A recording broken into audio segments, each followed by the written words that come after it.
You ever do something that felt small in the moment, like a sigh or a step forward, but later, it echoes so loud inside you, you can't hear anything else? That's what this is for me. Not a memory. A ghost. 2 years ago. I opened a door. That's all. Just a door. But what came through it didn't knock. It didn't ask permission. It just came in. And by the time I realized what it truly was, it had already made itself at home inside me. I used to laugh at stories like this. You know, the ones you hear in whispers. She let them in. She crossed the line. She destroyed everything. I'd think, how could she? What kind of woman does that? Now I know. She's the kind of woman who's tired. Tired of being invisible. Tired of watching her husband walk through her like she's furniture. Tired of waiting for the warmth to come back into her marriage, and realizing it never will. And the worst part? She never planned it. She didn't wake up wanting it. She didn't chase it. But when it showed up, when they showed up and smiled at her like they saw her, really saw her, she didn't run. She let them in. And I know how it sounds. It sounds selfish, ugly, shameful. But what if I told you it wasn't lust that pulled me in? It wasn't even about revenge. It was hunger. Not the kind you feel in your stomach. The kind that lives deeper than that. The hunger to be touched, not just skin, but soul. To be wanted. In the way you don't have to ask for. The kind of hunger that grows so quietly, you don't notice it until one day. You wake up starving. And that day? That one day when my husband left town for the weekend. And his 3 best friends came knocking? I opened the door. With a smile. With loneliness curled inside my chest like a second heart. With a voice in the back of my head saying, nothing will happen. It's just dinner. It's just company. It's just laughter. What harm could it do? That voice lied. Because what walked through that door wasn't just 3 familiar faces. It was something much more dangerous. Attention. Affection. Desire. Cloaked in familiarity. And I welcomed it. With wine glasses clinking and music playing low. With my bare feet on hardwood floors and a laugh I hadn't heard from myself in months. I let it all in. The looks. The warmth. The danger. And now? Now I live with the sound of that door, the click it made when it closed behind them. The way it echoed through the house like a secret being sealed. The way it changed the air. Because some doors, once opened, they don't close. They just stay there, wide open inside you, letting all your regrets walk in and out, whenever they feel like it. So here I am, 2 years later, still hearing the knock at night when the house goes quiet, still feeling the weight of that moment, pressing against my chest like a truth too heavy to carry and too dangerous to put down. And maybe I shouldn't tell this story. Maybe it makes me look weak, or reckless, or cruel. But I need to speak it, because pretending it never happened hasn't made it go away. And maybe, just maybe, someone out there understands. Someone who knows what it's like to be starving in a house full of silence. Someone who stood at a door, hand on the knob, knowing once they open it, they can never go back. Subscribe to Heartfelt Tales Unfold, because some stories aren't just told. They're confessed.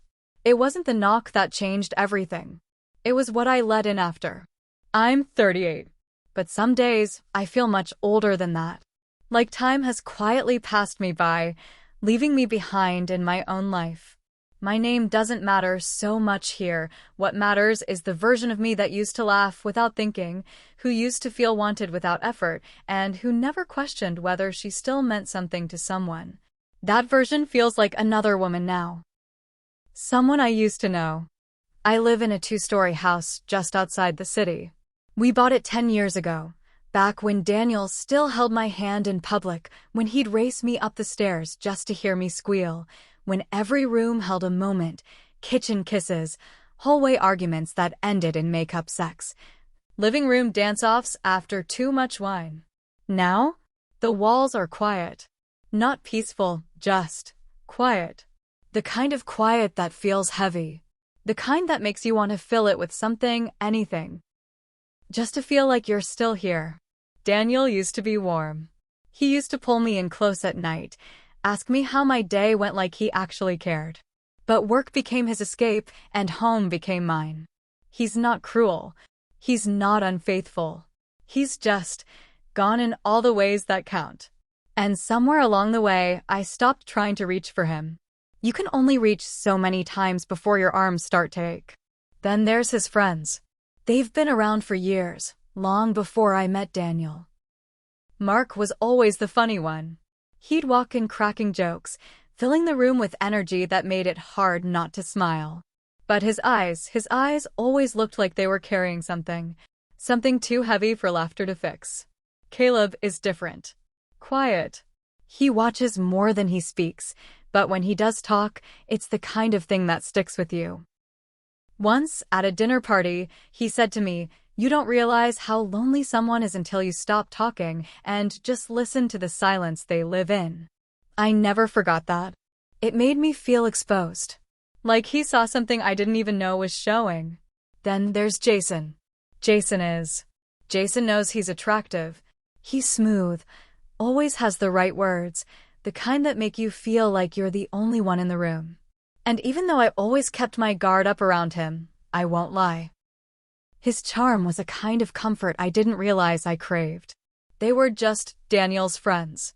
Until they weren't. Until the day they knocked on my door and Daniel wasn't home, and for the first time in a long time, I wasn't alone. That moment felt harmless. Just familiar faces on my doorstep. Just voices I'd known for years. But there was something in the air that day. Something I didn't know how to name at the time. A shift. A ripple. I used to think loneliness was a silent thing. Until it started whispering so loudly I could barely hear anything else. It was supposed to be just another Saturday. Daniel had invited the guys over, Mark, Caleb, and Jason, said there was a big football game on, and they hadn't all hung out in months. He asked if I could prep a few snacks, keep the fridge stocked with beers. The usual. I said sure. Not because I was looking forward to it, but because saying no to Daniel lately had started to feel like shouting into the wind. I made guacamole from scratch, cleaned up the living room, lit a few candles not for mood, just to make the place feel less stale. Less like what it had become. The guys showed up around 6. They came in laughing, loud, like a wave of life crashing through the front door. I smiled, because it was easier than explaining the ache under my ribs. Daniel was running late. Stuck at work, he texted. Something came up, don't wait for me. Make them feel at home. That's all he said. Make them feel at home. So I did. They plopped onto the couch like they owned it. Mark made a beeline for the chips. Jason complimented my outfit, said it was a shame Daniel wasn't here to see it. And Caleb just looked at me. Held my gaze a little longer than he should have.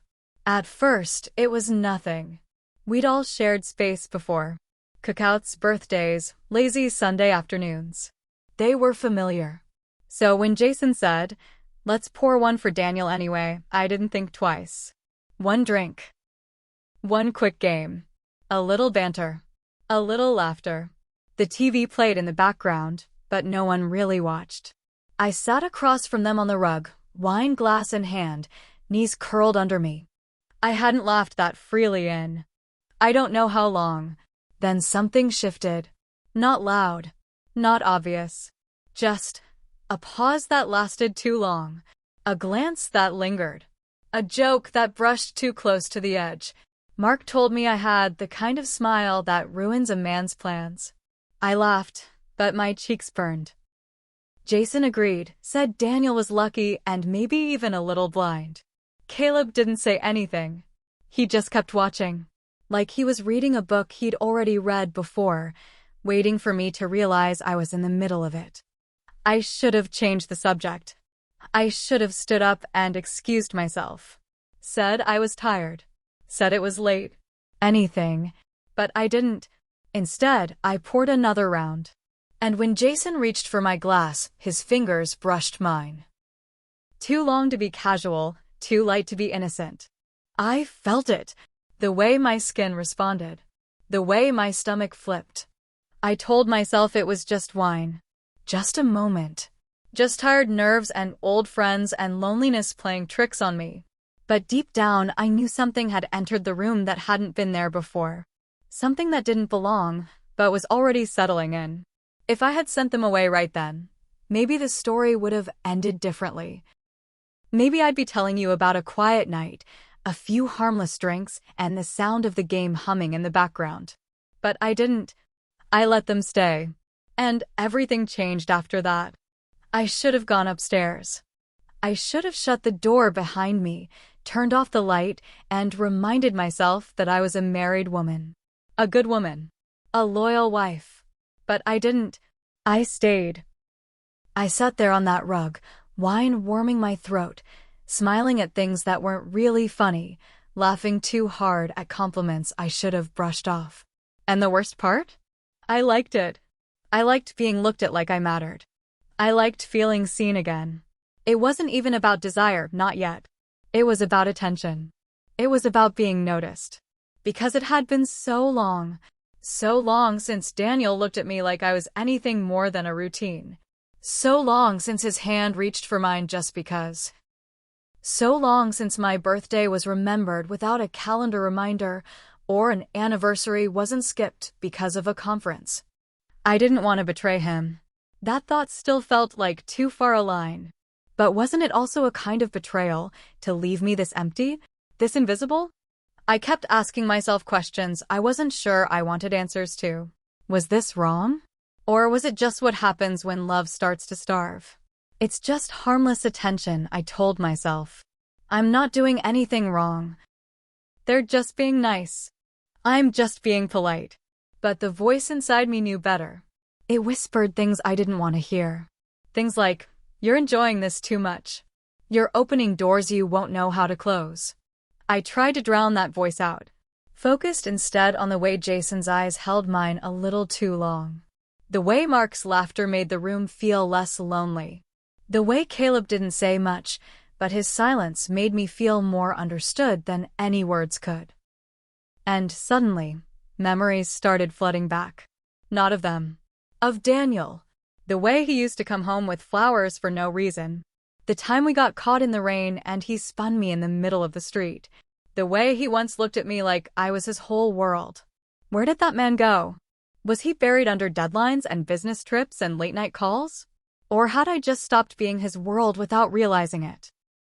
I thought about all the nights I'd waited up, only for him to walk past me, mumbling "long day," as he disappeared into the bedroom. I thought about the dinners eaten in silence, the dry kisses on the forehead, the empty "love you too" as he rushed out the door. And then I looked around this room, at the three men laughing, joking, noticing, and I felt something I didn't want to name. Relief. Warmth. Resentment. Should I have shut it down? Maybe. But I didn't want to. That's the truth I didn't want to admit. I wanted to stay in that moment. I wanted to feel something again. Even if it wasn't safe. Even if it wasn't mine. There's a line between loyalty and self-neglect.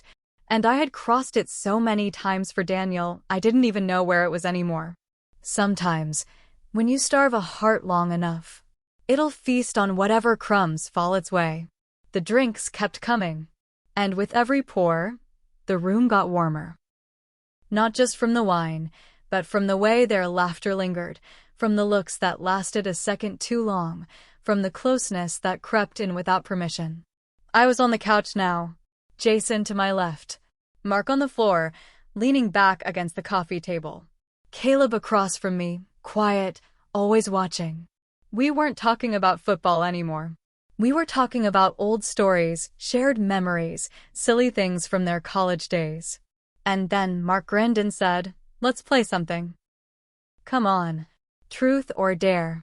I laughed. Tried to wave it off. We're not 20 anymore. But Jason raised an eyebrow. Exactly. Which means we don't care what anyone thinks anymore. It started innocent. Truths about childhood crushes, dares like taking a shot without using your hands. We were just being silly. That's what I kept telling myself. But then Jason looked at me and asked, If you could trade lives with anyone in this room for a day, who would it be? I laughed, deflected. But they leaned in. They wanted answers. Real ones. And then Mark said it. I always thought you were the one who got away. For all of us. The room went still for a moment. The air, thick. I looked at him, thought he was joking, but his eyes didn't flinch. Jason chuckled. That's not a secret. We used to talk about it all the time. Back in the day, before Daniel made the first move. Then he turned to me.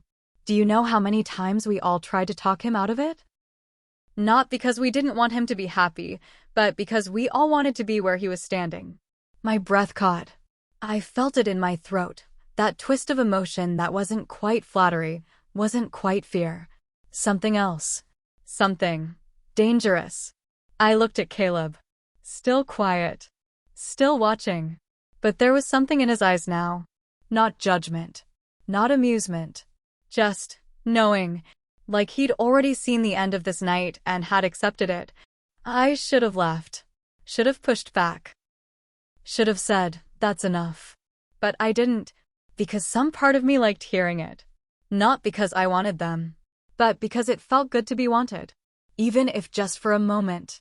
Even if by the wrong people. Mark leaned closer. Truth or dare? His voice was softer now. I hesitated. Jason smirked. Don't be scared. We're just playing. But we weren't. Not anymore. It wasn't just a game anymore. It was something else. Something I couldn't quite name. And was too scared to stop. It was Jason.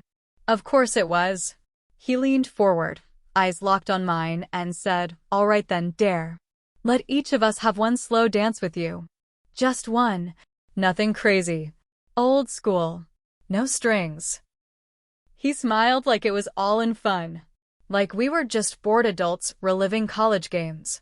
But the way his eyes held mine, there was nothing innocent in it. I laughed. A weak, nervous sound. You're ridiculous.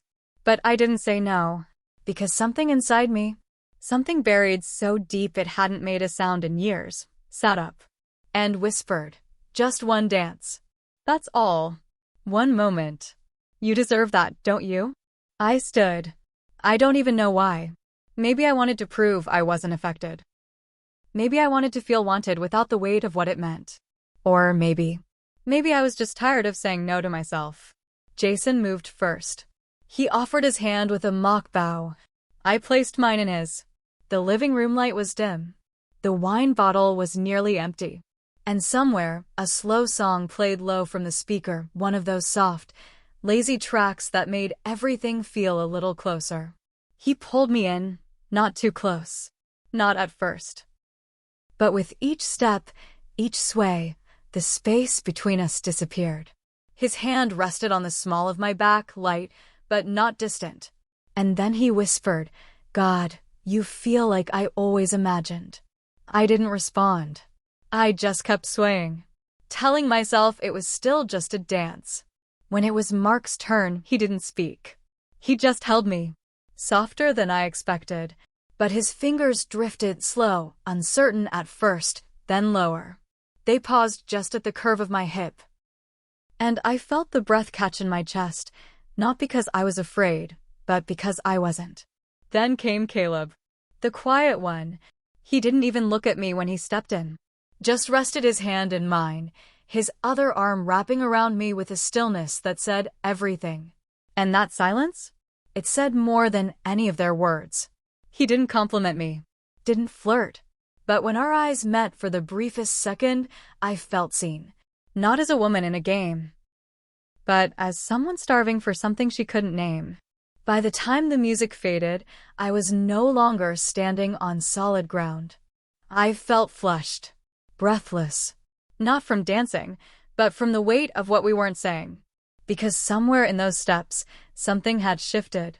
It wasn't about Daniel anymore. It wasn't even about being wanted. It was about how far I'd let this go. About how close we were to a line that once felt permanent, but now felt paper thin. I wish I could say I pulled away. I wish I could say I remembered who I was. But some storms don't ask for permission before they tear you apart. Morning has a way of making everything feel sharper, colder. Like the sun doesn't just rise, it reveals. I came downstairs in the same robe I'd worn the night before, bare feet on cold tile. A dull ache in my chest I couldn't explain away.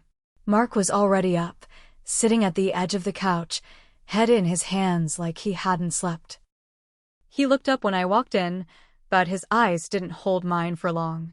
Caleb stood in the kitchen, rinsing a glass under running water that didn't need rinsing. He didn't say a word, didn't even look my way, but his jaw was clenched tight, like he was holding something back, something loud. Jason leaned against the patio door, smoking a cigarette he never used to smoke. He turned when he heard me. His smile was small, too small, and it disappeared as quickly as it came. No one mentioned the night before.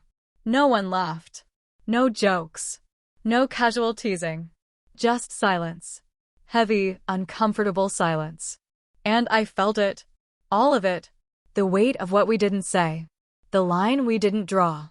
The moment we didn't stop. Daniel came home that afternoon. He kissed my cheek like always absent, rushed. Dropped his suitcase by the door. Started talking about his meetings, traffic, some delay with his flight. He didn't notice the way my hands trembled as I handed him a cup of tea. He didn't catch the flicker in my eyes when he mentioned the guys. Didn't see the way Mark avoided his gaze. Or the way Jason's laugh sounded forced. Or the way Caleb left early, without finishing his drink. But I noticed. I noticed everything. And still, I said nothing. I smiled. I nodded. I pretended. Because what else was there to do? The house felt different now. Like the walls had been rearranged in the night. Same furniture. Same rooms. But nothing felt familiar anymore. And I couldn't unfeel what I'd felt. I couldn't unhear the way Jason whispered against my skin, or unsee the way Caleb held me like he was afraid to let go. We didn't cross the line. Not fully, but we danced on the edge of it until the edge didn't feel real anymore. And even though no one said a word, I could feel it in the way they moved. The way they left. Too quiet. Too fast. And now I was alone again. Not in the way I was before. Not in the aching, distant kind of loneliness I'd grown used to. This was different. This was the kind of alone that comes after something has been touched, then abandoned. Daniel sat beside me that evening, watching TV. His hand brushed mine. And I flinched, just slightly. Just enough. He didn't notice. But the walls did. And the thing about secrets? They don't stay quiet forever. The walls of the house held the secret. But walls have ears. And sometimes, they scream in silence. I've replayed that night in my mind more times than I can count. Not just the steps, the glances, the touches. But the feeling, the why behind it all. Because that's what haunts me the most. Not the what, but the why. Why did I stay downstairs? Why didn't I say no to the game? Why did I let them look at me that way? And worse, why did I want them to? There's guilt. Of course there's guilt. It clings to me in the quietest moments. When I'm folding laundry. When I'm setting the table. When I'm lying next to Daniel, his back turned, his breath steady in sleep. Unaware. But there's something else under the guilt. Something sharper. Anger. Not just at myself. But at him. At the man who once adored me and somehow stopped seeing me. Stopped touching me. Stopped asking questions that mattered. Stopped listening. I've asked myself 1,000 times, was it really my choice? Or was I just the last domino to fall after years of being slowly erased? It's easy to point at the moment, to circle it in red and call it betrayal. But what about all the moments before that? The missed anniversaries. The nights I sat across from him at the dinner table and felt more alone than when I was by myself. The way he stopped reaching for me. Stopped choosing me. What do you call it when someone leaves you slowly, inch by inch, without ever walking out the door? I remember what it felt like to be wanted again. To be held like I mattered. To feel something light up in me after years of dim silence. And I hate that I miss it. I hate that a part of me still aches for it. Because it came wrapped in shame. And yet, it was real. Even if it was wrong. I've tried to label myself. Victim? Villain? Wife? Woman? The truth is messier than that. I was a woman pushed to the edge. A woman who stayed too quiet for too long. A woman who made a choice, yes. But a choice she didn't make in a vacuum. Because when someone stops loving you out loud, you start searching for echoes. And I found them. In glances. In hands. In voices that reminded me I was still here. Still alive. I don't excuse what I did. I never will. But I can't pretend I don't understand it. Sometimes I think the real betrayal didn't happen that night. Maybe it happened years earlier, in all the ways we stopped showing up for each other. In all the conversations we didn't have. In all the nights we chose silence over truth. Maybe the real betrayal was long before that night. Maybe it started when we stopped seeing each other. And I just happened to be the one who opened the door. If you've ever stood at the edge of a line you swore you'd never cross, not because you stopped loving the person beside you, but because you forgot what it felt like to be seen, to be touched, to be alive, then maybe you'll understand. I didn't plan for it. Didn't want it to happen. And yet, part of me welcomed it. Not because I stopped caring about Daniel, but because I started disappearing in the silence between us. So I'm asking you now, from one imperfect soul to another, was I a monster? Or just a woman, lost inside the hunger of her own heart? Leave me a comment. Tell me if you've ever been there too, on that fragile edge between loyalty and longing. And if you haven't, tell me what you would have done. Because I'm still trying to figure it out myself. If stories like this reach into something deep inside you, please like this video and subscribe to Heartfelt Tales Unfold. Here, we don't just tell stories. We open the doors most people are too afraid to touch. Be careful which loneliness you feed. Some hungers, they don't stop once they're awakened. They grow. They demand. They reshape who you thought you were. Some doors, you open them thinking it's just for a moment. Just for a breath of warmth. But they don't close. Not really. And some stories, the ones we try to bury, the ones we pretend never happened, they live inside us. Quiet. Breathing. Waiting. Forever.